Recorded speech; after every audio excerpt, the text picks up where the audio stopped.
Hi, this is Rick Stroud with Stephen Holder of the St. Petersburg Times. Let's preview this Atlanta Falcons game with the Buccaneers on Sunday. Throwback Sunday. They'll be wearing the orange creamsicle uniforms. We all enjoy that.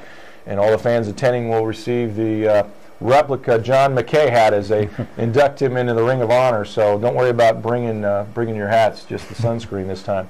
But anyway, in looking at this matchup, Stephen, I have to wonder, can the Bucs still make the playoffs if they lose to the Atlanta Falcons on Sunday? Well, a fair number of people in this building have called it a must-win.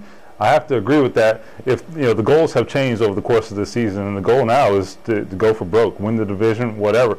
And I think, number one, if you lose this game, I think the division is probably lost at that point. You probably don't win the division.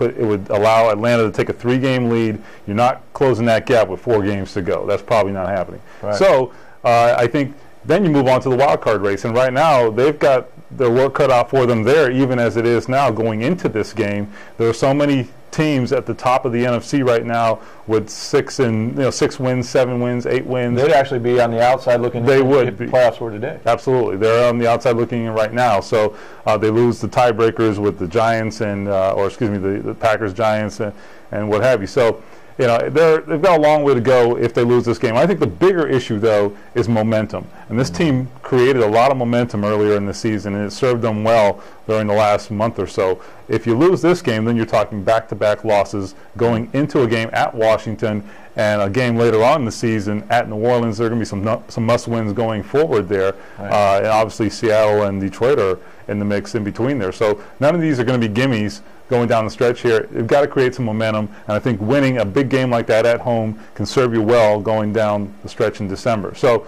now on the field, forget about the standings. They got to do it on the field. Right. What do you think, Rick, is the key to this game?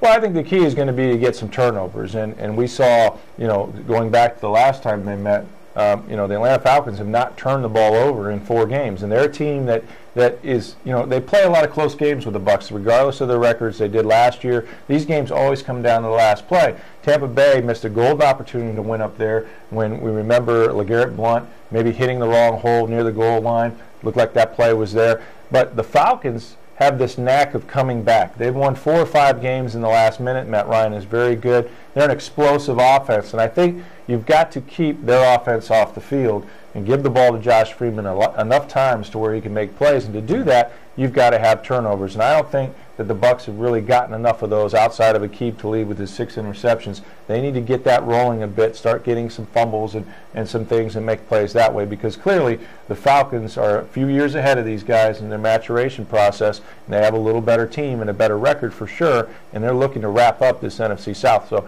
check back with us, and we'll see how the Bucs fare against the Falcons on Sunday.